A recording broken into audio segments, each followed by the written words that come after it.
Greetings, my friend. We are all interested in the cultural detritus of the 20th century, for that is where you and I are going to spend the rest of our lives. And remember, my friend, future podcasts such as these will affect you in the future. You are interested in the tall, the short, the standing in front of you. That is why you are here. And now, for the first time, we are bringing to you the full story of what happened on that fateful podcast. We are giving you all the evidence, based only on the secret recordings of the guests who survived this terrifying ordeal. The incidents, the places. My friend, we cannot keep this a secret any longer. Let us punish the short. Let us reward the tall. My friend, can your heart stand the shocking facts about the folks standing in front of you?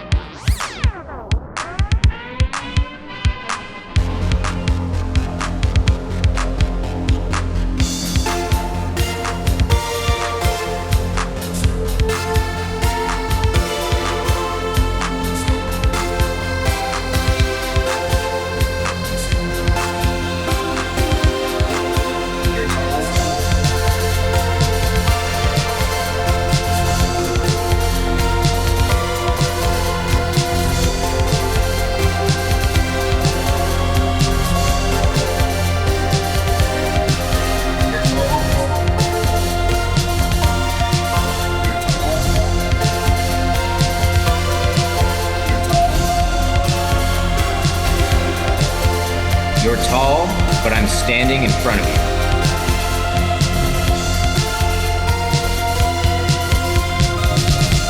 It's a podcast. Welcome to You're Tall, but I'm Standing in Front of You, the podcast where two friends circling the drain of academia examine the cultural detritus of the 20th century. I'm Devin. I'm Ethan. How's it going, buddy? It's going great. It's summertime. It's that nice, cool 100-some degrees that is how summer works these days. How's it going for you, though, Devin? What's the scent in the air? How is it going over there? You're anticipating the joke I was going to make. Obviously, Philly, we have, we are in full support of our garbage collectors being on strike right now. And so I only have our mayor, Sherelle Parker, to blame for the interesting scents that are wafting through the air right now. But other than that, we're doing well. Give them a raise. Yep. It's amazing how immediate things fall apart when suddenly the people doing all of the actual labor stop for a bit there, and you realize what exactly is holding up this whole lovely city of ours. So yeah. But speaking of the people doing the actual labor, podcasting, right? We're joined today for a very special episode by Will Sloan. Will Sloan is the host of the Important Cinema Club and Michael and Us podcasts. He is a film critic. He's written in a number of venues, from the New Yorker to Metrograph Journal. He has is co-author, although I guess almost like kind of like co-assembler of Moturn on Moturn with Justin Decloux about the great Matt Farley, whose films we should really talk about at some point. But most importantly, for us here today, he's the author of the new book, Ed Wood, Made in Hollywood, USA, about, of course, the most famous worst director of all time, Ed Wood. Will, thank you so much for joining us. Well, thank you. Two things. First of all, you have a copy of my book, which I don't have. I'm happy to see that you have a copy of the book. I'm going to be the last person to get a copy of my own book, but that's okay. I've read it. I don't need it. And secondly, we had a garbage strike here in Toronto in 2009, I think it was, and it led to probably the beginning of a century of right-wing rule here in this city that we will probably never escape. So I just want to warn you for what's coming. Yeah, yeah. And the fact that the Democratic mayor is just digging her heels into the ground and saying she doesn't care what the political repercussions are doesn't God fill me bless. with optimism. Ugh. Speaking of the book, though, I was finishing the book up in the bar last week, and this very, very drunk man came up to me, and he was like, Ed Wood, yeah, hey, that's a great book. And I was like, oh, you read it as I'm reading this like advanced copy that I was sent by the press. And he's like, yeah, yeah. He didn't really have much to say beyond that. I think he was a little surprised that I called him out on Interesting. Maybe he recognized the topic and wanted to it. feign a sort of he wanted to connect on that level, but he chose his words wrong. I don't know. Yeah. Does he have a podcast? Can I is he Probably, looking for guests? statistically, that's very likely. He was a white guy with tattoos, so Yeah. almost certainly. I'm glad that you Um, shut down his attempt to connect with you on a personal level, Devin. That's really the important thing. this guy was like seeing red. Like he was not really there, you know. But yeah, I should be more open. I should be more open to the universe, I suppose. Um, but Ed Wood was certainly someone that was open to the universe, at least in his particular way. And so we're going to be talking not just about Will's book today, but of course, Ed Wood's most famous, notorious film, Plan 9 from Outer Space. Um, but before we do that, I this is actually a question for everyone, but obviously, Will most importantly. I'm curious to hear from everyone. When did you first hear about Ed Wood? What was your relationship to him, you know, as a film watcher? And had you seen this film before, right? Obviously, Will has. And I'm wondering, I guess for Ethan and I, it's like going into this episode, what were our preconceived notions? But for Will, what were your preconceived notions about Ed Wood when you began this project of writing a book about him? So Ethan, do you want to start us off? Yes, and I like that you preface that with the implication that my opinion here does not matter. My personal history with this much less important. Um, Devin and I were talking. I wasn't sure that I had ever just watched Plan 9 from Outer Space. I had originally seen it Mystery Science Theater 3000, like riffing on Plan 9 from Outer Space. And then last year, I was actually at the Star Trek convention in Las Vegas, and they did a script reading of it with a bunch of actors from some Star Trek. So you had John Delancey as Criswell, as the narrator, and I think it was Jonathan Frakes as the lead role. And so it always sort of takes on this one step removed from just watching the actual film. So it wasn't until prepping for this that I feel like I actually just watched Plan 9 from Outer Space. So that's my history. I haven't actually seen Ed Wood, the film. Mm-hmm. So I'm not as well versed with Ed Wood outside of that. So that's my connection. What about you, Devin? Yeah, it's funny you mention the Burton film, which I'm sure we'll talk about at some point in this episode. But um, I think I first learned about Plan 9 from Outer Space from Seinfeld, right? Because there's that episode, and I'm hazy on the details, but like, is it the episode where they get lost in the parking lot or something, or maybe it's the Chinese restaurant one? It's the Chinese restaurant. Okay, yeah. And so they're gonna go see Plan 9 from Outer Space, and Jerry's doing the like it's the worst movie of all time thing. And so and I think very few people see Plan 9 from Outer Space without its reputation preceding it, right? So I always had that idea about it, always meant to watch it. And then it wasn't until I was, for my sins, finishing off the Tim Burton filmography. And I had seen like all the Tim Burton movies except for like the last like it feels like 17 CGI ones and Ed Wood, but I didn't want to watch Ed Wood without watching Plan 9, and I finally watched it. This would have been a couple years ago. Loved it. And then of course rewatched it for this episode. But that movie and then the myth of Ed Wood you get from the Burton film is really what I was going into this episode having knowing about, and going into the book, reading the book, knowing about. Will, what about you? Well, first of all, that Star Trek event sounds awesome. It was great. I really wish I could have seen that. And I would be very interested. First of all, Devin, have you seen Miss Peregrine's Home for Peculiar Children? Did you watch Yes, that I before, did. Ed Wood? Wow. Okay. Well, you saved the best for last then. I mean, Jesus. Yeah.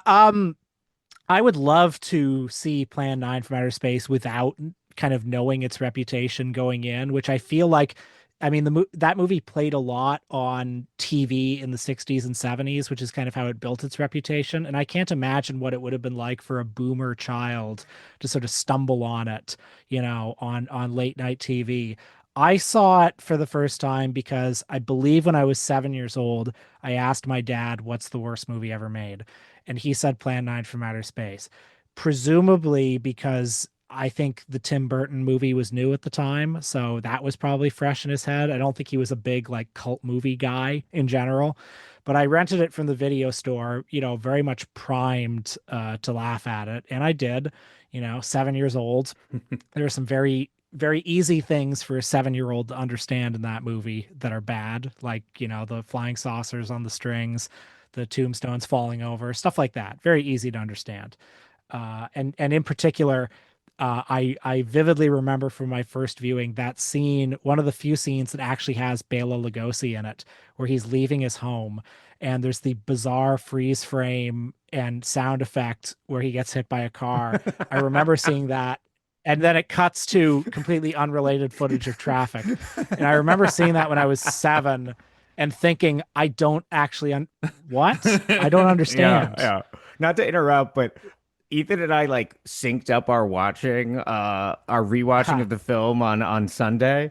And I remember at that moment, Ethan like literally goes like, "What happened?" And even me Yeah. having seen the film before, I was like, "I think he died." Yeah. No, it's genuinely baffling. Um, it would have made more sense actually for Ed Wood to have just cut to the funeral Hmm. without trying to fake the car crash Yeah. and just say, well, he committed suicide, et cetera, et cetera. But I think over the years, I kept watching Ed Wood's movies and I kept being drawn to them. And the more you know about Ed Wood, the more interesting he becomes. The more you know about the weird retinue of people that he had around him, all of whom seem to have their own bizarre Hollywood story.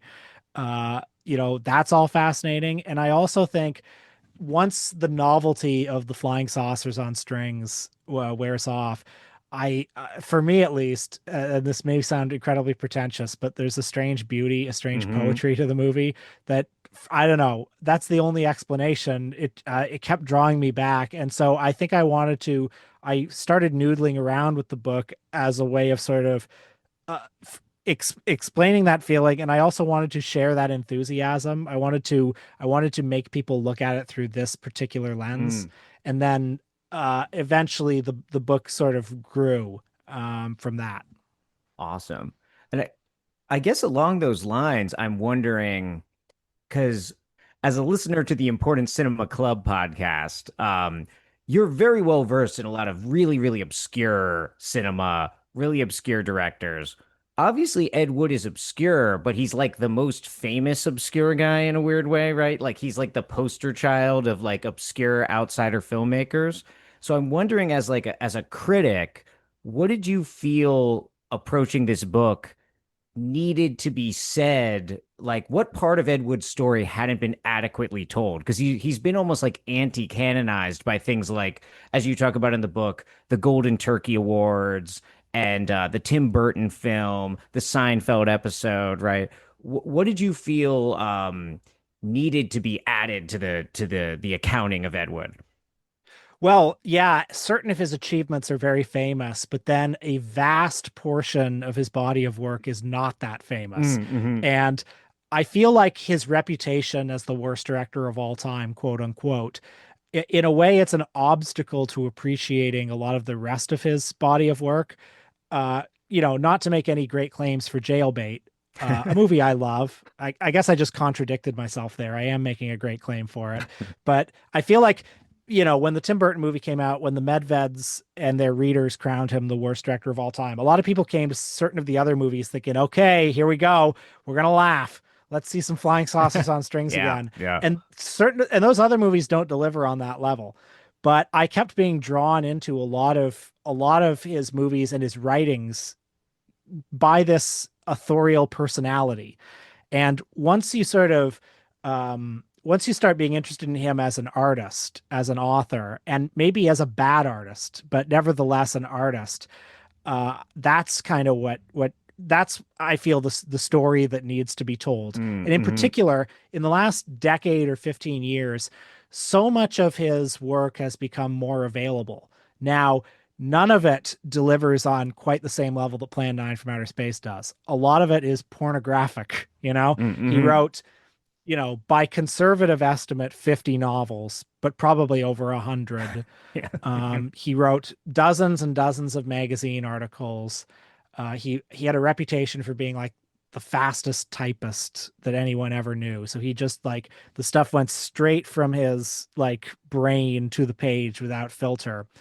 And I was struck by the consistency of vision, the artist being present, and how revealing some of this stuff that I felt was dismissed as hack work was. So I felt it was important to pay respect to him as an artist, and take the temperature of his entire career while also being careful to make clear that he's not necessarily a great artist, or if Mm-hmm. he's great, his greatness is different than, I don't know, Alfred Hitchcock's greatness.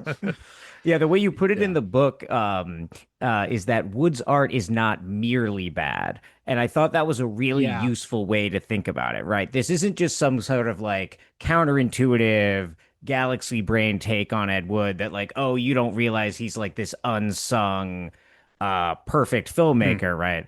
But that there are things going on in these films beyond just like laughing at the literal strings and the figurative strings, right?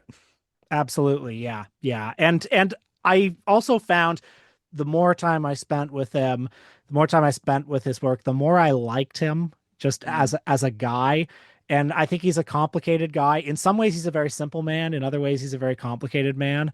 And I think I just liked his peculiar way of looking at the world and the tenacity of his vision. Hmm. Uh, and does that mean he's a good artist? Well, I think that's kind of the ambiguity that I'm Mm, interested in. mm. Hmm. Awesome. Yeah, I Um, think that's the thing I really like with your book is you don't reduce Ed Wood to sort of an academic object. You recognize some of the silliness to it all, while kind of also recognizing that there's not just that silliness to also reduce him to. So that you have that line of an untalented artist can still have things to teach us, and I think yeah. Oh, yeah, thank you. And well, I feel like I had to figure out exactly what I thought about him too, because I watched, most things he made in fairly close proximity for the book. And there are certain movies like when you watch Jailbait, which is his film noir, I mean, by the standards of a professionally made Hollywood film that tells a story, I mean, it comes up wanting. mm, And mm. unfortunately, there's kind of no way around that. And I feel like you have to be honest about that. But mind you, I think it creates a sort of strange, like dreamlike effect that is Yeah. beautiful in its own way. But also the fact that it fails on the terms that it set out for itself, I think is important. Mm-hmm. Definitely, definitely. So why don't we start getting a little into Plan 9? But I just want to say to reiterate to the listeners, as we're saying at the top here, there's a lot more to Ed Wood than Plan 9. And I think we'll get into some of that throughout the show, but I just really want to encourage people to check out the book. You will realize that the Ed Wood in your head is just a tiny piece of what is going on in this filmography. But without further ado, Will, do you want to kind of lead us through Plan 9 from Outer Space?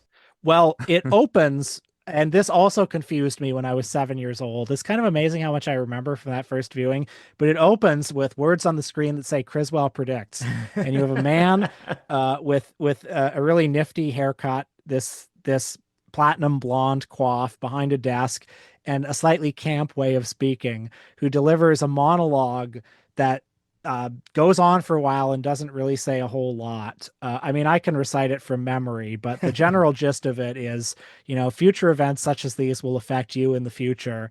And now we're going to tell you the story of what happened on that fateful day, which, Yeah. plainly, so the timeline is a little iffy, but nevertheless, he's really hyping up the movie.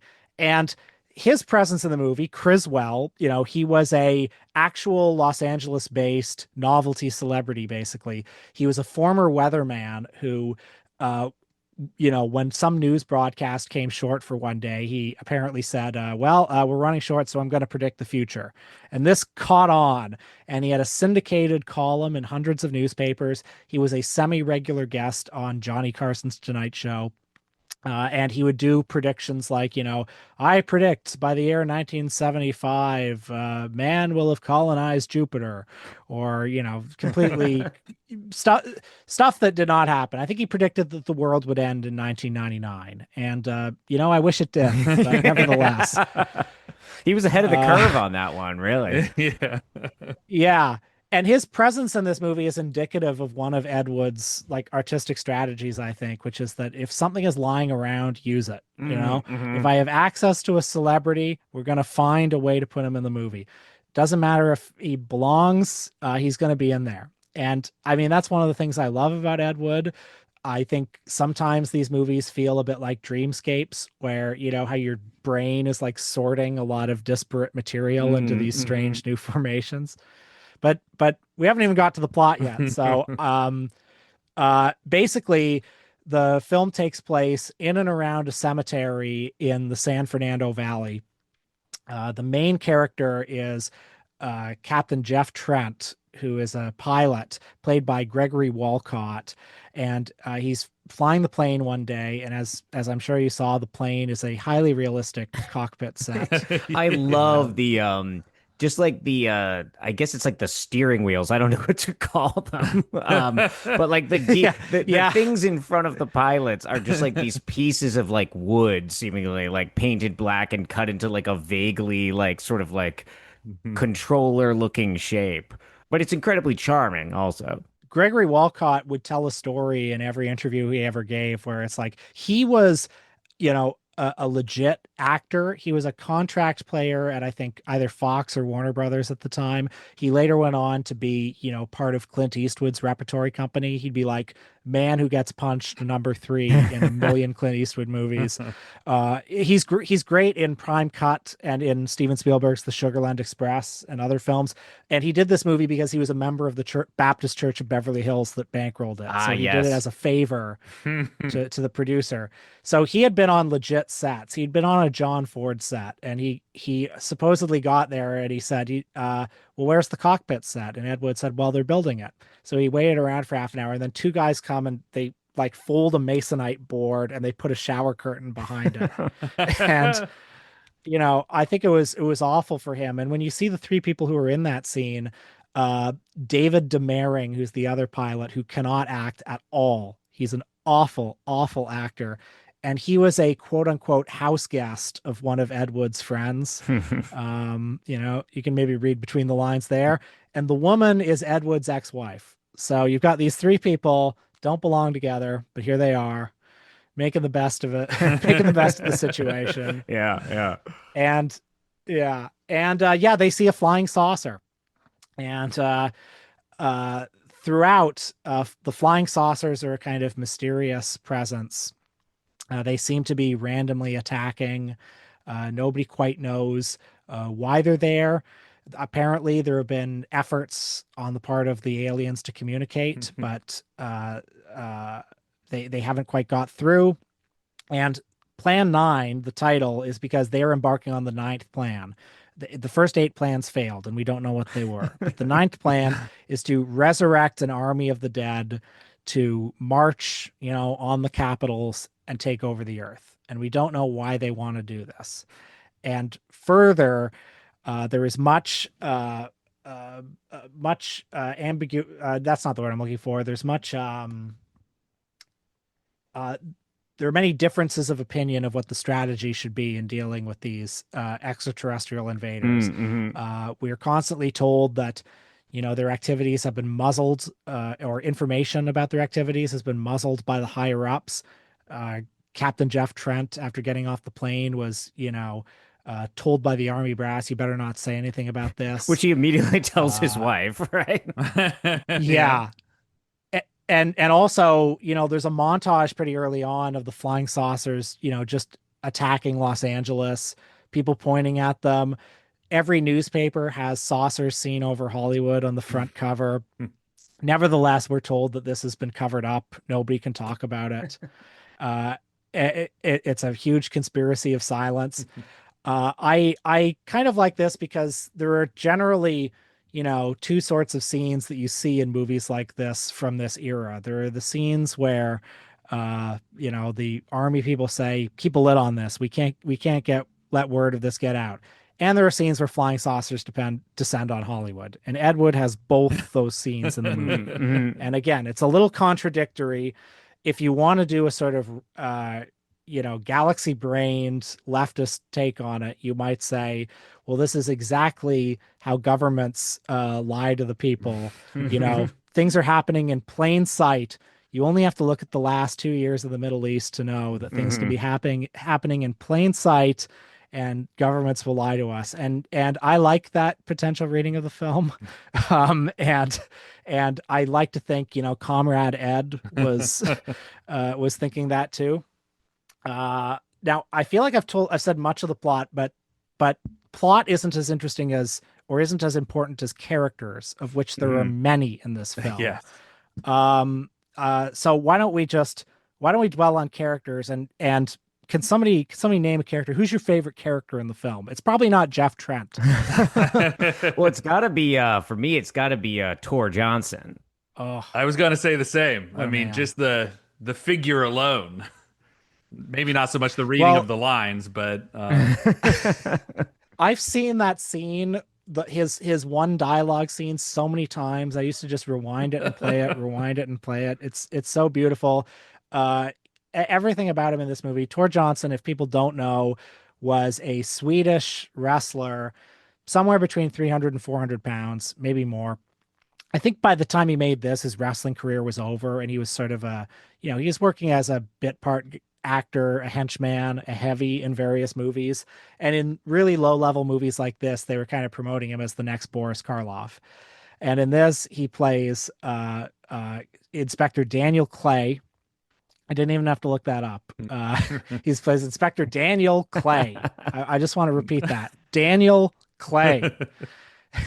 And he comes to the cemetery where there have been these strange occurrences, and he says, "Medical examiner been around yet?" What are you gonna do, Inspector Clay? Knock it around a little. Just just fantastic. But he's not really there, to deliver dialogue. He's there to be killed instantly by some of the ghouls, by some of the undead corpses who have risen, and to become a corpse himself. And I must say, in defense of Mr. Wood, in fairness to Mr. Wood, the scene where Tor Johnson rises from the grave is is an iconic image, foiled only by the fact that he's kind of struggling to get out of the grave. yeah, yeah. Oh, but it's what a Uh, face. I mean, there's Bela Lugosi, who, were you at all, having maybe being less familiar with the movie than me, were you at all confused by the transition from Lugosi in stock footage to Dr. Tom Mason, his body double? Yeah, so Did you make the connection that they were the same character? so hard to say because I like know the story at this point, right? But so for the listeners, if you haven't seen the film, although you should watch it, because like there was only so much of this Lugosi footage that Edward had taken before his death, right? The rest of the film, there's just like a guy walking around like he's dressed like essentially like Dracula, right? Like the Lugosi Dracula, and like just kind of holding the cloak in front of his face the entire time, no matter what he's doing. Almost as if it's like like it almost looks like video gamic to me because it's like when you you're playing Metal Gear Solid or something, you press like the sneak button and then your character just like walks in a particular way regardless, you know? He's just kind of trapped in this cloaking his face posture. But it's the story of the old man is like so incongruous with all of this, right? And I think that's really where the confusion enters in, right? Because you're like you can piece it together, you could sort of see what's going on here, but it's not the way movies normally work, right? You're like movies aren't normally sort of like we obviously we existed in an era with all these like franchise movies that do have these kind of like force-fed cameos, right? So maybe in a weird way, this is also Ed Wood being like avant la lettre, you know? But normally the way like narrative works isn't just like, oh, we are like, here's like some unrelated footage that we need to have be a prequel to this, so it can be used. Mm. Yeah. Well, the footage of Lugosi was apparently shot for some other project or maybe for some variety of projects. Wood was often shooting little bits and pieces that he could show to investors of like, look, I've already got this footage. We could fashion this into a movie. I think there was a project he wanted to make called Tomb of the Vampire or The Vampire's Tomb, but you could imagine this Lugosi footage fitting into any movie. There's Mm-mm. a scene of him like weeping at a gravesite, at a funeral. There are some scenes of him like traipsing through, some shrubbery, doing Dracula poses. And he's not shot very flatteringly. He's like shot in broad daylight. He looks older than a man has ever looked, and he's striking these poses. And he fitted in this movie, and that's beautiful. And the fact that he fit it in where like one of the inciting incidents of the plot is the old man, as he's called, played by Lugosi, is mourning the death of his wife, played by Vampira, also known as Mila Nurmi. Vampira was another local Los Angeles celebrity. She had a TV show for 2 seasons called The Vampira Show, where she would introduce old horror movies. She was the original Elvira, Yeah. basically. Elvira took the persona from her. And she had some cult notoriety, but fizzled out fairly quickly. And that's another example of like so many of the people who are in this movie are just examples of Ed Wood's working method of, is it a name? Is it Hmm. marketable? Do I have it? Well, let's put it in here. And it doesn't matter if it really all fits together. It doesn't matter if the Lugosi footage fits with anything else. It doesn't matter if it's completely incongruous that Lugosi, who looks 95 years old, is married to Vampira, who looks like Hmm. Vampira. You Yeah. know, uh, it's just going to be, and don't overthink it too Yeah, much. and the way the film ends up being this like very uncanny mishmash of genres, right? With like Mhm. horror slash vampire slash zombie slash detective, and then obviously outer space, right? I think when you are just kind of watching it the first time, it can just kind of look like it's like, oh, this is just the insane brain of Ed Wood, and it certainly is that to an extent, right? But when you get into the details of how the film is made, you start to see how that generic amalgamation is like being produced through a series of sort of like pragmatic decisions, right? It's like we have this Bela Lugosi footage, we need to use it. Bela Lugosi looks like a vampire, right? So we need that to be like, even though this is a film about space, we need it to have like this vampire imagery in it, right? And so then you get a graveyard, right? And all this other stuff kind of comes out of these series of like who's available, who's around, what do we have? Like you were saying, Will, like using whatever is available. And you know what's great? I've read Ed Wood's original screenplay of Plan 9 from Outer Space, and there are several times when he refers to the Lugosi character as Dracula, or he'll refer to him as the Dracula character, which was apparently like very confusing to people who read the script at the time. But that's the way his brain was working. He was just like, like Dracula, to the extent that he literally wrote Dracula in the script. And how can you not love a guy like that? Yeah. I mean, there is some sincerity to it in that regard, and the thing that came to my mind is you mentioned like, well, when is it Bela Lugosi? When is it, clearly not? There's also that same shot of him in the middle of the day, sort of walking towards the camera, spinning his cape, sort of walking back that they use repeatedly, which is plastered in also with various other scenes from the graveyard. And I know that one thing that you talk about, Will, and I know is like a big aspect of Plan 9 is how space is used and just like this setting of the graveyard that you've mentioned, it seems to exist beyond like three-dimensional space. It's Yeah. yeah. Yeah, like they'll walk out like Jeff will like just kind of walk out of his house and like seemingly like into the graveyard instantaneously. Yeah, and it's amazing. I think really this is why I wanted to write the book more than anything, to articulate the feeling of being in that Plan 9 cemetery. Because, like, it's not like Ed Wood is being especially clever with the cemetery. It's not like, there are some low budget filmmakers who are very evocative with the small number of resources they have. And then there's Ed Wood where it's like, you got some black felt on the wall and a couple of tombstones and a lot of smoke. Like the smoke is this artificial atmosphere generator. And uh apparently like this was shot in the smallest studio in Hollywood, basically. Like it was, I don't know, 10 feet wide. I don't know. It was not wide. And you're just seeing the same little patch of grass over and over and over again. And for me, it kind of hypnotizes me. Instead of seeming like the same grass over and over again, it feels like this endless space. And because Mm-hmm. he hasn't and seemingly can't establish anything of the geography of this space, which most filmmakers do. Most filmmakers implicitly create, the rules of the space. It becomes this like eternal night. Yeah, yeah. And yeah, and I just love being in that space. Oh. So we should talk about the aliens, of course. But I think we also should there's the various police characters that but I think we should talk a little bit about Kelton the cop, played by Paul Marco, Oh. right? Thank you. Thank you for bringing up Kelton the cop, because if you weren't going to, I would. Uh Kelton the cop, I mean, this is another way that Ed Wood's forward thinking, because he kind of anticipated cinematic universes. Kelton the cop is in three different Ed Wood movies.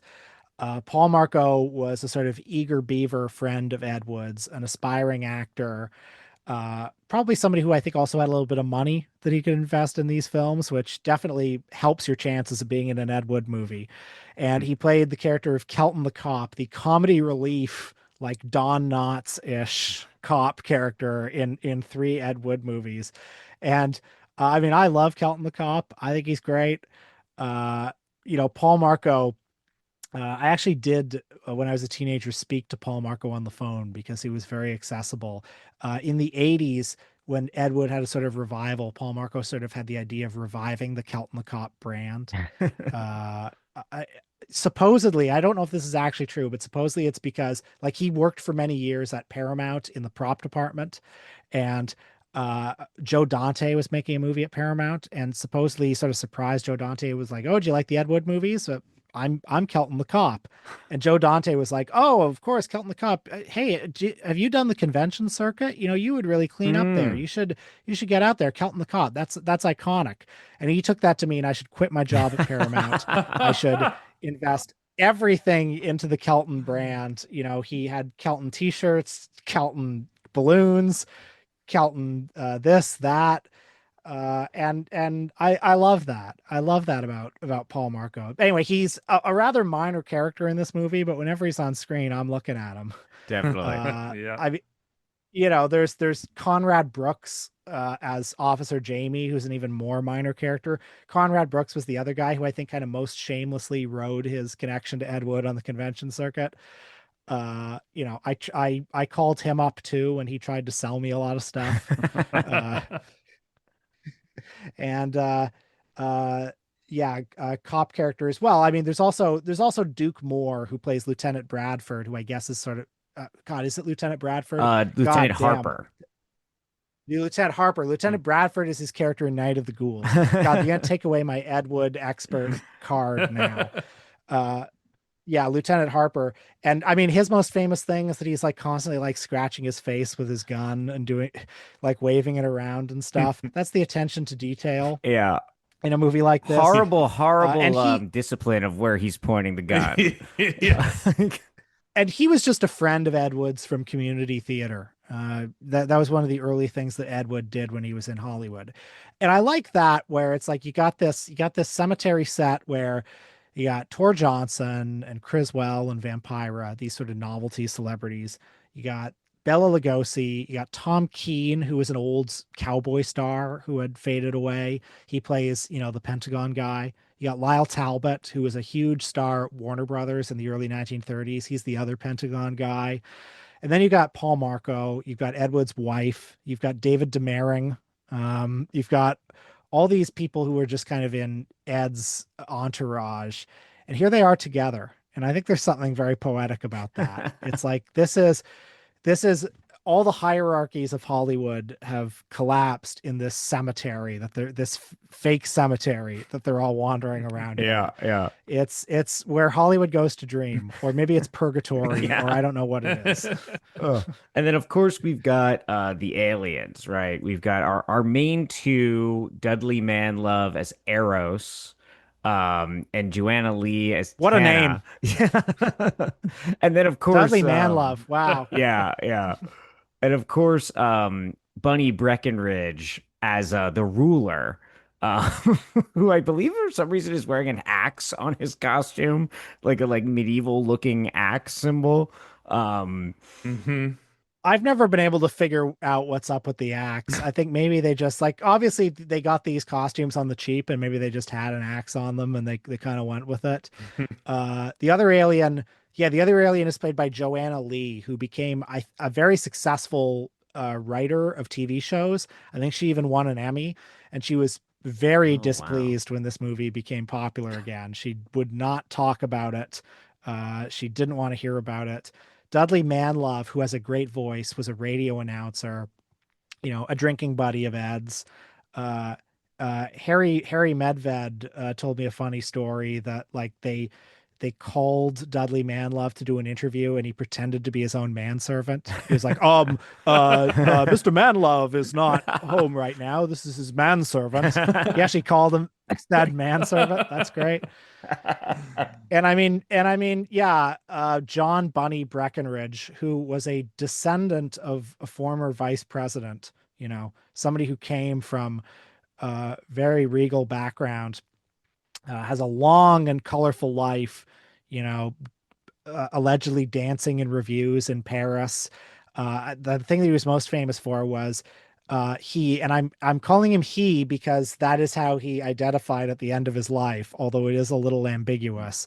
He announced plans for gender reassignment surgery or in the 1950s, which apparently never happened, but he made a lot of headlines doing it, to the point where like Gore Vidal knew Bunny Breckenridge and was aware of him, and it's widely assumed that his book Myra Breckenridge was slightly based on Bunny Breckenridge, or at least inspired by him a little bit. Yeah. So again, it's like here we are in this cemetery set where all of space and time collapses, or maybe this movie's more like a star that exploded and its stardust is everywhere. The stardust of all these people is everywhere. Bunny Breckenridge lived well into the 90s and was apparently very bemused that Bill Murray played him in a movie. He had kind of fallen on hard times when he was with the Ed Wood team.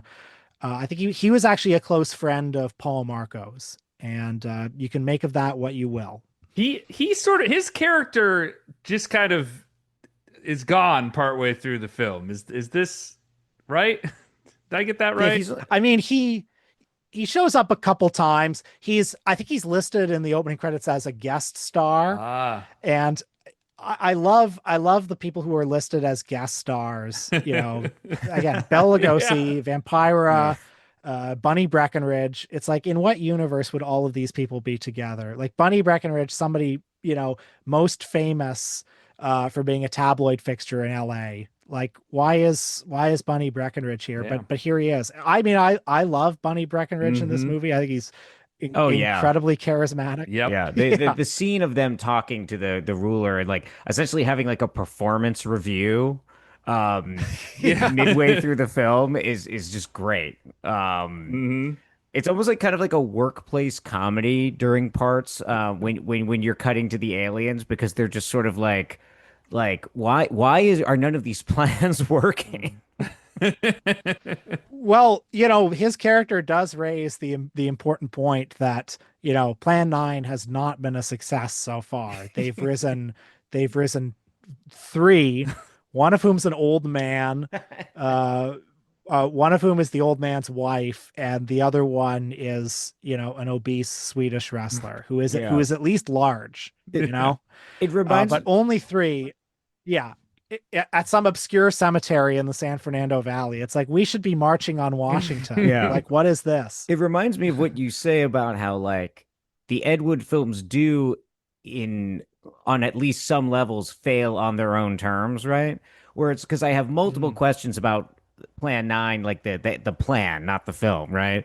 Where I'm like, Mhm. so if you were doing a really good job of raising all these dead bodies, I don't really understand what like step two of the plan is exactly. But also, like, even just on its Absolutely. own terms, you're just like not accomplishing this nonsensical goal very well. Like you need to get these numbers up.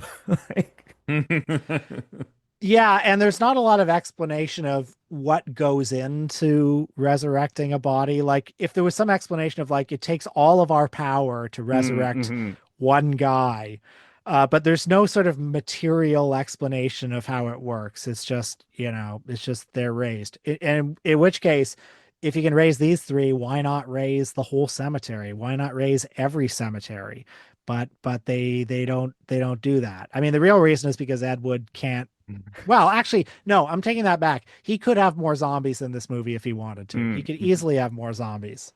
Hmm. But hey, you got to give him credit though. There are some amazing images in this film. I mean, Oh, when Tor absolutely. Johnson and Vampira are like walking through the cemetery with their arms outstretched, that's awesome. Mhm. Even the flying saucers are kind of powerful in their own way as an image. The beach ball planet that they go to is kind of amazing, or maybe it's a satellite. Yeah, you talk about in the book about how like some of these, on the surface very cheap and ineffective special effects are, I think you call them symbolic special effects. Could you talk a little bit about what that idea is? Yeah, that's a line I credit where due. I got that line from a writer named Brad Lineweaver who made a point that I think is very astute, where he said, you shouldn't look at these as bad special effects. You should look at them as symbolic of the special effects that he would have if he had the money. And you could feel that way about a lot of things in this movie.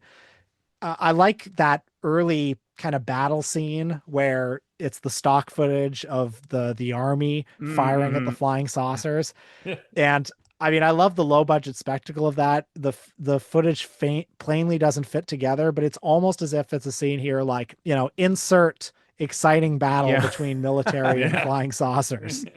Yeah, and you Yeah. get like like just clearly like not just like incongruous footage narratively, but like the actual like film stocks are different, right? Like these Yeah. are just clearly different sources of images.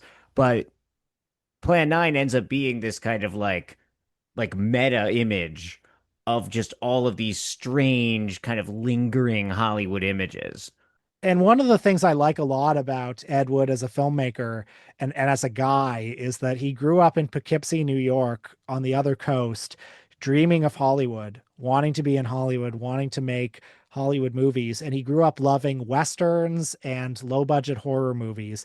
And he came to Hollywood and made those films, years after they were in fashion. Like it's crazy to think that a couple years after Plan 9 from Outer Space, or like the year after it was released theatrically, Alfred Hitchcock made Psycho. And then Yeah. within a few years, you would have Repulsion, you'd have Rosemary's Baby. In 10 years, you'd have Night of the Living Dead. And here's this movie, which is in some ways so backwards looking. And yeah, he came to Hollywood wanting to make Bela Lugosi horror movies, and he wanted to make Lugosi horror movies like the ones he saw growing up. Mm-hmm. And there's something kind of powerful about that. And he didn't have the resources, but he was having fun making movies. And I think this movie in particular is just full of movie love. It's got all the stuff you would have in a movie. It's got military battles, you know, it's got flying saucers. It's got Dracula or the Dracula character or the old man or whatever he is. It's got a lot of his favorite stars from when he was growing up, plus all of his friends who he wants to be stars now. And every scene is kind of like a cliche from another movie put into strange new formations. And that more than anything is the reason why it's not the worst movie of ever made, because it has that love in every scene. I don't think it's I don't think it's quite as brilliant a movie in its way as Glen or Glenda is, which is, so strange that I think it actually really is kind of a good movie. But this is a really fun and in some ways beautiful movie that has that spirit, and that spirit I think counts for a lot. Absolutely. So maybe before we sum up the summary part, Will, could you just describe for the listeners, we've talked about how we have this sort of like purgatory-esque like soup of all these different characters we've been describing, which is sort of like what the movie is, right? How does the film Mhm. resolve these tensions? Like, how does this story end? Well, this is what Ed Wood does that I actually think is kind of brilliant, and he deserves credit for this. You spent the whole movie hearing how bad these aliens are, eh, and it's been a little vague about what their plan is, why they're doing this. And you've been with Jeff Trent and the army guys and the cop, and they've been your heroes. And then in the last 10 or 15 minutes, he switches things around where like the aliens start being like, the day the earth stood still. They Mhm. reveal that the reason that they're doing this is to stop mankind from creating a bomb even worse than the hydrogen bomb or the atomic bomb. We're going to make the solar night or the solar night or the solar night or whatever it is. Nobody can quite agree what it's called, but it's going to explode every individual ray of sunlight, which will cause a chain reaction to everywhere that sunlight reaches, which is the entire universe. So just accept that. It's a really big bomb that's going to destroy the whole universe. And when the alien calmly explains this to the heroes, Gregory Walcott, as Jeff Trent says, well, what if we do develop this solar night bomb? We'll be an even stronger nation than now. And isn't that like such an American response? Hmm. Isn't that like such a human response? And the alien, best line of the movie, he says, you see, your stupid minds, stupid, stupid." Hmm. Like, Yeah. even he is like this incredibly articulate alien is driven to the point of almost like not being able to express coherent thoughts by mankind's stupidity. And it's amazing that like when Jeff Trent is given the second he's given a gun, he Yeah. he becomes the most evil man in the world. He Yeah. becomes Yeah. yeah, he becomes every like, he's every ICE agent. Hmm. Okay. He's every like person who would commit a war crime. Uh, Yeah. and I wish Ed Wood was here so I could talk to him about this. I would like to know, like, did you realize what you were doing in the last Yeah. 15 minutes? Because it's kind of brilliant. Yeah, if he really becomes this like image of the oncoming American century, right? Where it's like Hmm. there really is not even much ideological justification, right? Beyond pure force, right? And it's just like Hmm. I have the gun, I want America to be strong, and thus, I will engage and they just like kind of like punch their way through this spaceship and then like look on in glee as the as Eros and is it Tana burn to death and Yeah, eventually right. explode, right?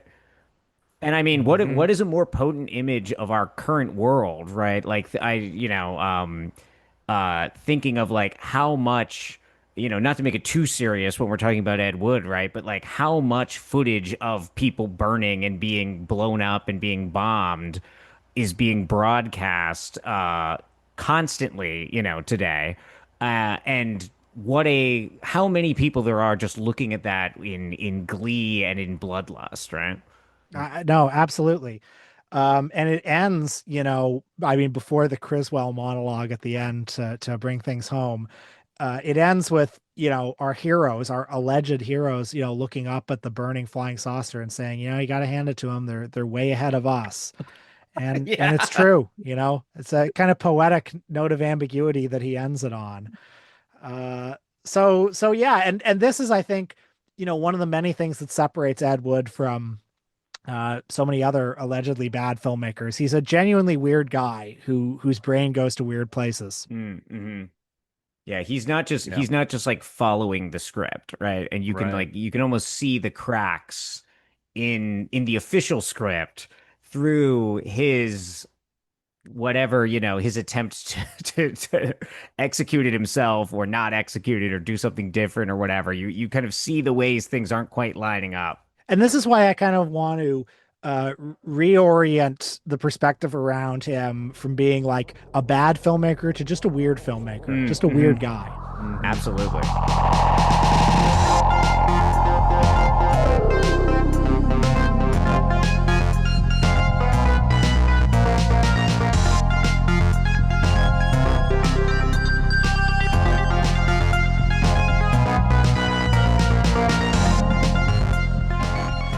All right, so I know we want to keep talking about Plan 9, but also Ed Wood writ large.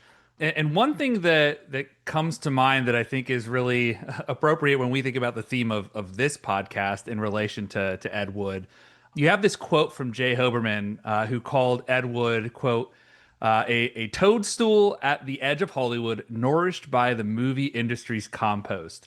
And it reminded us of another recent guest we had on, Mike Miley, who had a book on David Lynch and talked about the idea of Hollywood as a dream dump that sort of produces all this refuse of people's failed dreams, which then turns that fuel into future dreams. And really, in light of this, Ed Wood is often talked about as an outsider. But what do you feel, Will, that he tells us about Hollywood that we might miss if we just take on an insider's point of view? Yeah, I mean, like I say, he was this kid from the East Coast who dreamed of making movies and came to Hollywood and made them. But he got there too late to make the kind of movies he wanted to make, and he was also not temperamentally fit really to fit into the mainstream Hollywood film industry. And so following his career is a little bit like following life on the fringes of Hollywood for the last, from 1950 or so to 1978 or so. Uh, I mentioned this in the book, but there's something about the structure of his life that kind of reminds me of Mulholland Drive, where, Mm-hmm. the first half of it is like this is reductive to Mulholland Drive, but the first half of it is like a dream, and the second half is reality. You're seeing Bride of the Monster and Plan 9 from Outer Space and all these movies that are like these pastiches of the movies he grew up making.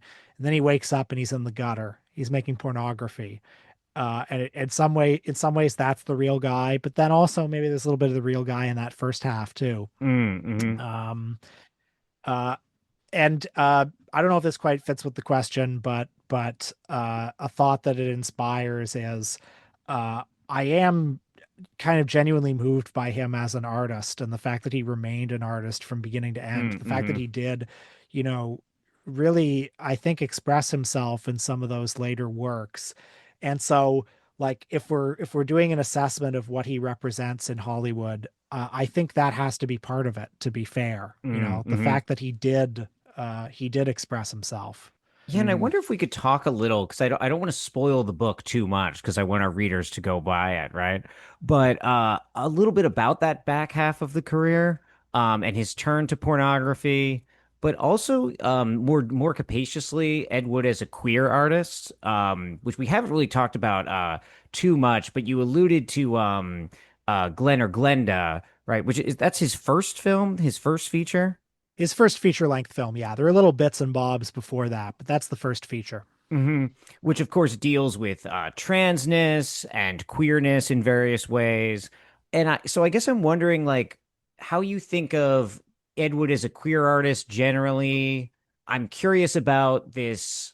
It's just interesting his career arc because he starts with this kind of very private confessional film in Glen or Glenda, and then turns to genre, whereas you would almost expect it to go the other way around, right? Like he starts as a genre filmmaker and then he finally makes his like big personal statement later in his career, right? Like you think of someone like Jonathan Demme starting out making Roger Corman exploitation pictures, right? Or something. Like that's the kind of career arc we're used to.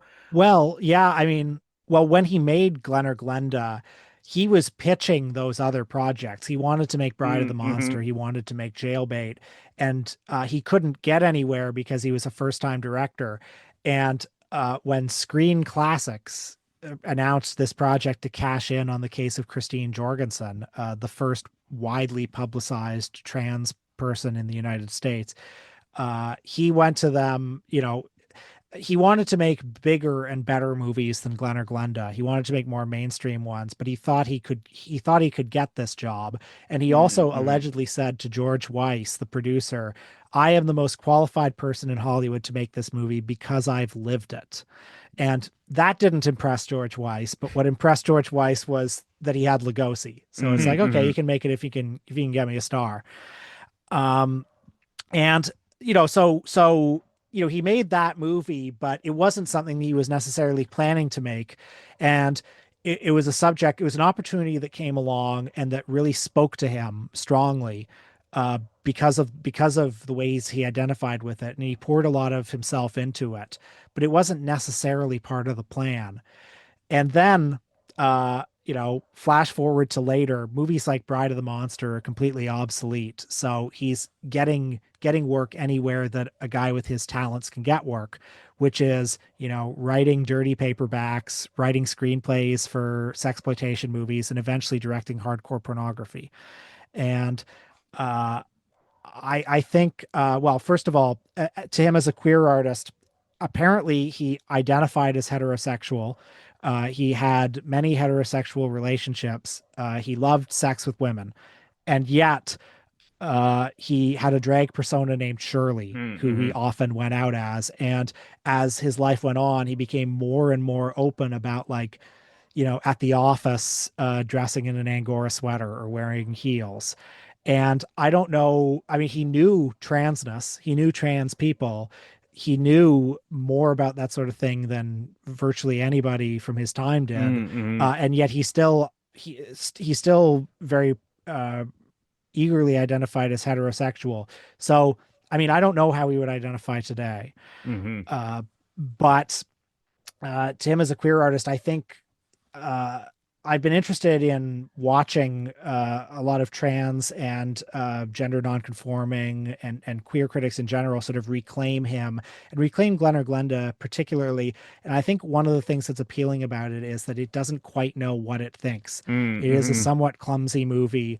It is in some ways a movie that parallels being in the closet, and it's a complicated artifact.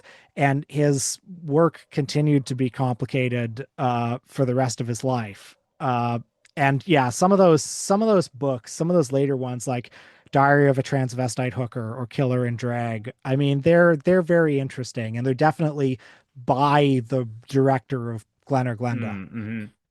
The thing that just kept going through my head, and maybe this is a tangent, but as I was reading through your book is, and you have this line early on that says, "My interest in Wood is strengthened, not diminished, by my belief that we cannot fully reclaim him either intellectually, aesthetically, or politically."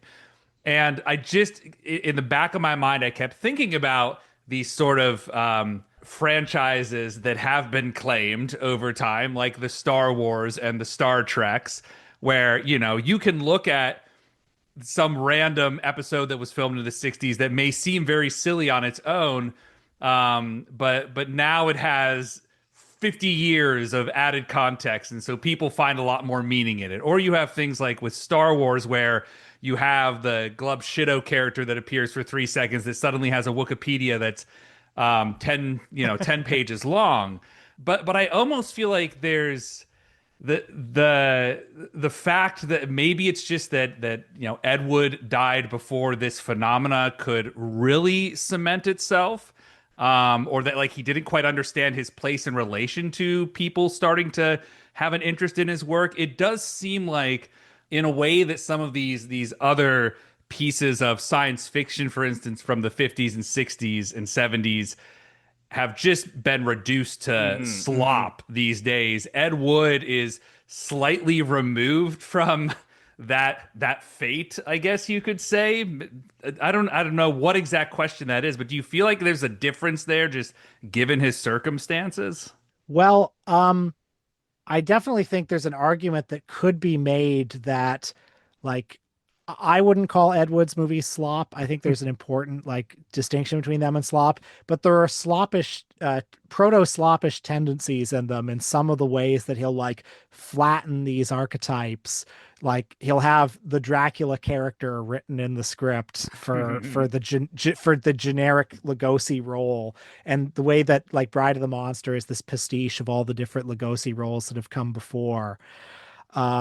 Yeah, there's something to that. I would actually though love I would love it if the Celt and the Cop trilogy became kind of like the Star Wars universe, where it launched this whole industry of like Kelton the miniseries on Disney Plus, where you find out all about his background. You find out, and I this would be great too, because Ed Wood's movies are sometimes so sketchy, like we were saying, the alien race in Plan 9 from Outer Space. So you keep hearing about how advanced they are, but you see no evidence of Yeah. it. Like, yeah, Yeah. I'd love Andor, but for wherever they come from. Yeah. But Yeah. see, that's the thing where, that's what all the Star Wars fans thought that they wanted 10, 20 years ago. And now, Yeah, yeah. they reap what they sow. And so I think there's some beauty to Ed Wood and all the things he was doing, in that you can see those glimpses of maybe what today is like Star Wars slop that they put out, MCU slop. But like there's something a bit more magical about Ed Wood's take on it, perhaps given that it isn't that thing. Absolutely. And I do think there's so little information he's giving you about so many things, and the fakeness of the special effects combined with how seriously you're supposed to take them creates this almost like participatory quality in the audience.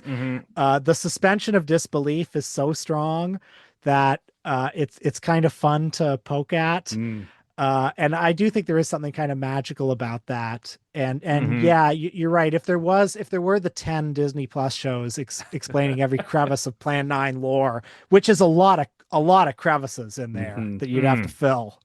Like it's not like the Kessel Ring in Star Wars that they made a whole movie about later. I mean, Yeah. there's so many questions that you could ask about Plan 9 from outer space. This is a tangent, but I just have to, Will, just mention to you while we have you on the pod, one of I think our great innovations that we came up with on the pod, that we need someone that knows how to edit video to make for us, which is that there needs to be a cut of Star Wars: A New Hope where when Han Solo says like this ship made the Kessel Run in less than 12 parsecs or whatever it was, it then just cuts and plays the entirety of Solo: A Star Wars Story and as a flashback, and then cuts back in and continues.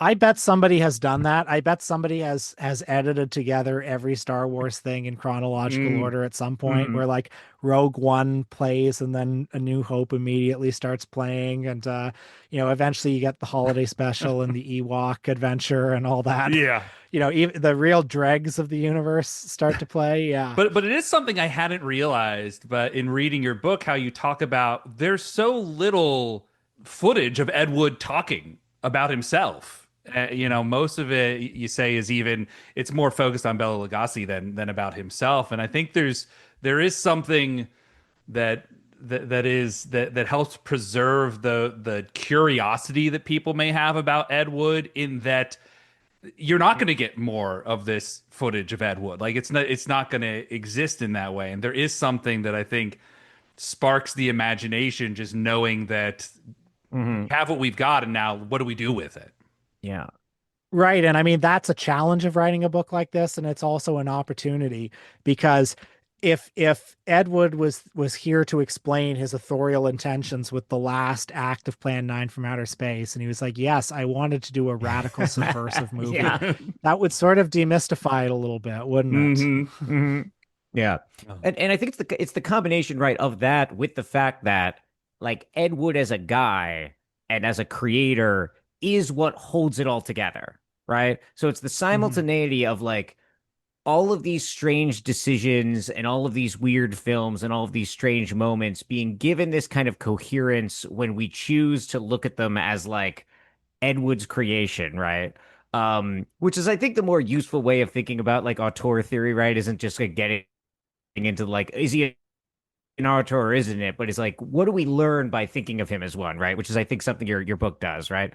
But then also, yeah, we don't have like, because in a weird way, he reminds me a lot of George Lucas. Just with way less resources, right? But we also have like hundreds of hours of footage of George Lucas telling us why every decision he made was correct and what it all means and whatnot. But in the same way that we in our Phantom Menace episode, Ethan talked about like that movie now retrospectively feels like a triumph of the individual human spirit in an era Hmm. of Well, we're losing you a algorithmic bit, Devin. franchisification, right? Oh, yeah, there's a incredible storm happened. There's an Ed Woodian Oh. storm, honestly, that has broken out. Um, so we'll try to wrap up soon before I like Yeah. potentially lose power. But Yeah. although that would You were mentioning though that it's like a triumph of the Yeah. human spirit. yeah, I think the same way that like Phantom Menace seemed to us retrospectively like a triumph of the human spirit compared to, the contemporary algorithmic franchise films. Ed Wood even more so, right? And with way less resources, right? Is and it's not even just it feels less individualistic to me too, though, because it feels very much like a family affair. And I know that I guess, Will, how do you feel about that? Because I know that's kind of like what the Ed Wood the Burton film is pushing, but do you get that kind of sense of this as like a collective project as well? I think there's something to that. I mean, him as an authorial presence is important because nobody was asking for these movies. I mean, Mm-hmm. somebody was asking for Glen or Glenda, I guess. That was a commission that he accepted and made his own. Certain of the porn films that he made later were commissions, but nobody was asking for Bride of the Monster and Plan 9 from Outer Space and so many of the other projects he made. So they are, yeah, true works by him. Definitely, he had very important collaborators. Alex Gordon, who wrote some of the films with him, Dolores Fuller, who worked on some of the films with him, were very important. But I do get the sense of him as this like Svengali figure for a lot of different people. He was this guy, a very extroverted guy who attracted lots of different kinds of people around him because he had this dynamism, or he had a certain dynamism. He had a certain energy for Mm-hmm. filmmaking that attracted a lot of people who had a similar energy for filmmaking. Gregory Walcott, the aforementioned Gregory Walcott, who was a member of the Baptist Church of Beverly Hills, often said in interviews that it was funny during the pre-production for Plan 9 from Outer Space that all of a sudden all these very strange Hollywood people started showing up at church, you know bizarre people amidst the little old ladies there. So yeah, it was kind of a community endeavor, but definitely with him like at the top of it as this ringleader figure. And I do think there's something about the like carnivalesque quality of him and his friends that translates on screen. By Mm-hmm. all accounts, the making of Plan 9 from Outer Space was, I mean, if you were Gregory Walcott, you were horrified, but if you were some of these other people, you were having a ball on that set. Mm-hmm. And he was presiding over the set with this megaphone that he wielded, which is hilarious because it's like the smallest studio in Hollywood. You don't need a megaphone, but he had a megaphone Yeah. because he loved being a director. Mm. And, you see pictures from the production, and there are people like hamming it up. It's like Criswell, Tor Johnson, Vampiro, they're all posing, doing spooky poses. You can imagine, like, yeah, the fun it was for certain kinds of people on that set. Yeah. And that's one of the things I love so much about the film, I think, is that it's like this one image in which you can see all of these different parts of Hollywood and all of these different aspects of Hollywood that normally you would it's not that you wouldn't have access to, but you would have to do the compositing. Do you know what I mean? Like Absolutely. you could watch these various, high art, low art, professional actors, Vampira's radio show. Like, you could consume all that media and like kind of reproduce the cultural history in your head of here's what was going on in Los Angeles in the 1950s, right? But it's like this strange glimpse as it's like, it's almost just like all these people like Ed Wood is like the guy who invites a bunch of people who aren't friends to the same party, you know? And then it's Yeah. like you're watching the party and you're seeing these interactions that normally these folks are they're siloed in different areas. Even with just within film, they're siloed. Yeah, absolutely. In this way, Ed Wood's films anticipate the rise of the convention circuit Yeah. when, Yeah. maybe many years later you would have seen all these people side by side on a convention floor somewhere signing autographs. So Ethan, did we have anything else on Plan 9 and Ed Wood? Yeah, I think that the one last question, I'm curious, Will, what your thoughts are, because this was, I think, maybe the most important thing for me, is do do you think they buried the old man with a cape? Yes, I absolutely think they buried him with the cape. Okay. I mean, famously, they buried the real Lugosi with a cape. Um, and since he is Lugosi and he is Dracula and he is the old man, I feel like a sort of like it's a kind of holy trinity there. So I see no reason why the old man wouldn't also be buried with a cape. That's a I'm on board with that. Yeah, and there will be a 10-part HBO Max miniseries about the planning of the dead old man's funeral coming Yeah. out this fall. Yeah. Oh, one last thing. Another of my favorite performances in the movie comes during the old man's funeral, where the guy, the reverend presiding over the funeral gives this incredibly stilted and wooden performance where he says, "It is always difficult to mourn the loss of a friend, and Inspector Daniel Clay was a friend." Well, that was the actual preacher at the Baptist Church of Beverly Hills, Reverend Lemon. He got his cameo. Um, you know. Wow. The other big financiers, Hugh Thomas and Ed Reynolds, appear as gravediggers near the start of the film. They get Mm, killed by Vampira. So, you give money to Ed Wood, you're gonna be in the movie. yeah. And the idea, right, was that this movie was supposed to generate funds that were then going to be used to make religious films, right? Is why they funded it, something like that. That's absolutely right. Ed Reynolds, who's one of the gravediggers and was a member of the church, came to Hollywood called by God to make biblical epics. He loved the Cecil B. DeMille movies, and he said, "I want to do that." And he, in particular, wanted to create this biopic of a famous reverend named Billy Sunday, who I'm not going to pretend I know who Billy Sunday is, but there was a time when I guess he was very important. And Ed Wood, he was also Ed Reynolds was Ed Wood's landlord. And Ed Wood, probably to avoid paying rent, said, "Oh, I hear you have some money. Instead of investing it in a religious movie right now, why not invest it in a surefire genre, a guaranteed money-making genre like horror or science fiction? And hey, you can be the producer of Bela Lugosi's last movie because Mm. I've got the last footage ever shot of him." And apparently that really sold him. He loved that. "I'm going to make Bela Lugosi's last movie," he just went around saying. And I mean, it's tragic. They all lost their shirts on this movie, including Yeah. Ed Wood, to be fair, Mm. who made $0 on this film. Hmm. But everyone still talks about and loves this movie Yeah. 60, 70 years later, and nobody would be watching the Billy Sunday story. Yeah. So, There's got to be at least one person who found God somehow via this movie.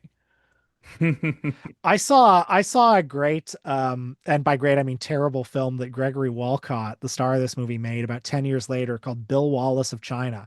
Like that's the movie that the Baptist Church of Beverly Hills would have made Mm, if they mhm. didn't blow the money on this movie.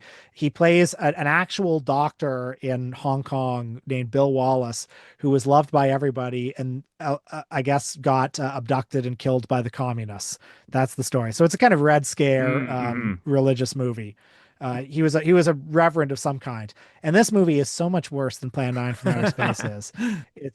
It's dog shit, and that just furthers my theory that all the people at the Baptist church who put their money into this movie made the right move. Absolutely. I mean, you had mentioned, Will, that you originally were introduced to Plan 9 because you had asked your dad what the worst film of all time was, and he said Plan 9. I would be curious, and maybe Devin as well, if your child asked you right now, what is the worst film of all time? What would you say? Boy, well, I would have to be careful with how I answer, because when I think of the worst movies I've ever seen, it's probably like Nazi propaganda films. It's probably like Yeah. it's probably I wouldn't want my child looking at The Eternal Jew, you know. Yeah. I would probably I this is why I shouldn't be a parent. I would probably go off on some long riff about what is bad, and I wouldn't give him a snappy answer like that. You know what, actually, though, I'm coming around. I would say Plan 9 from Outer Space, because it's easy. It's easy. And I think it's a movie that a kid can enjoy. Oh. Well, I can't possibly have a better answer than that. Yeah. I'd probably say like Ghostbusters Afterlife or something, and then I accidentally make that my kid's favorite movie. Yeah. Yeah. Or you can say the actual worst movie of all time is the 2016 Ghostbusters, and here's why: they took Ghostbusters away from us, and it's wrong. And it'd be funny to still be waving that flag 10 years later. Yeah. I just like pull down. I just have like anatomical charts showing the difference between men and women that I like. I've just got them actually spaced throughout the house just in case I ever have to reinforce the gender binary to my kid and explain why, women shouldn't make you laugh. Son, here are all of their social media handles. Tonight, you and I are going to make their lives hell. Yeah. I've just got like old copies of like Game Informer, like physical copies, so that we can talk about, ethics in game journalism and whatnot. Yeah. This is going to be my parenting strategy. But with that said, shall we pass out the Hoffman? Yes. You guys go first, please. Yeah, we will. So as we have been doing this season, we are rating the films in terms of Philip Seymour Hoffman, broadly understood. Ethan, Plan 9 from Outer Space. This was your first proper non-MST3K watch. How do you rate Plan 9 from Outer Space in terms of Hoffman? Yeah. And I mean, even just thinking back on, Mystery Science Theater 3000, thinking back at when like I saw the script read at this convention, like there's something to be said about a script that people can gather in a room together and like, listen to it being read and have a great time. So there's that aspect too, but then also rewatching it, Devin, you and I were talking about how like there are some like genuinely like beautifully shot moments in this film. So I think it definitely gets more props than it might get for folks who have not yet read the book. So I guess I have to give it 9 Hoffmen because that seems appropriate, and I think but it's like a mixture. So like 4.5 of the Hoffman will be from his character in The Big Lebowski, because that's another film where you look at the list of actors and you're like, that's what a collection of random people that were actors at that time and place. You've got your John Goodman, but then you have your Tara Reid, and then you've got Sam Elliott is suddenly here. That's like, why do we have the cowboy guy in this situation? And various other interesting characters in that film. I think the other 4.5 is going to be Huffman from the Talented Mr. Ripley, because Mm-hmm. you're also, as you watch it again, as I was reading the book and got a real sense, Will, of this Baptist church that was bankrolling all of this. You also, there's this question of who all is being led along for the ride besides just the audience watching this film. Who behind the scenes is also sort of along for the ride with Ed Wood, and where does Ed Wood the person stop, and where does Ed Wood the character begin? So the other four and a half are going to go to not four and a half Hoffmen from Talented Mr. Ripley. What about you, Devin? Yeah, I'm also gonna give this 9 Hoffmen out of 9. I genuinely like love this film. As you said, there's moments of like haunting beauty.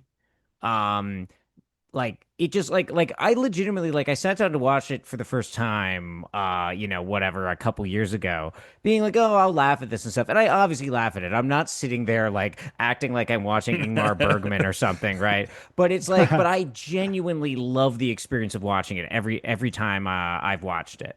And it was very clear to me which Hoffman I was going to distribute, which is Philip Seymour Hoffman as Scotty J in Boogie Nights, the kind of, depressed queer boom mic operator in the porno industry, right? And but this character whom you feel this incredible pathos from and longing, and who just wanted to be a part of making the movies, right? And when I think of Scotty, I also think of Ed Wood, right? Someone who, whatever you would say about him, maybe you will watch this and not like this film as much as I do, but the man made movies, and he didn't have to do that, and I love him for it.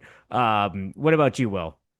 So I'll just give it 10, obviously. That's what I'm here for. I gotta give it 10. And my Hoffman will be Jack from the movie Jack Goes Boating. And I'll tell you why. It's because you'll recall that Jack Goes Boating was Philip Seymour Hoffman's only directorial effort. Not a great movie. Not a very good movie either. I mean, I haven't seen it since it came out. I don't think anybody has. But obviously he put a lot of himself in it. And I think when somebody puts a lot of themselves in a project and it fails, uh, sometimes it's worth being a little protective of that. And there can be a sort of beauty in that as well. So yeah, those are my Hoffmen. They are the iconic character Jack who goes boating. Oh, is that part of his cinematic universe with Celine and Julie go boating? Oh, well, I didn't draw the connection until now, and that's probably because I haven't thought about Jack Goes Boating since like 2008 or whenever it was that it came out. So, Uh, that's plausible. That must be where he got the name we from. need a third film in the Goes Boating trilogy.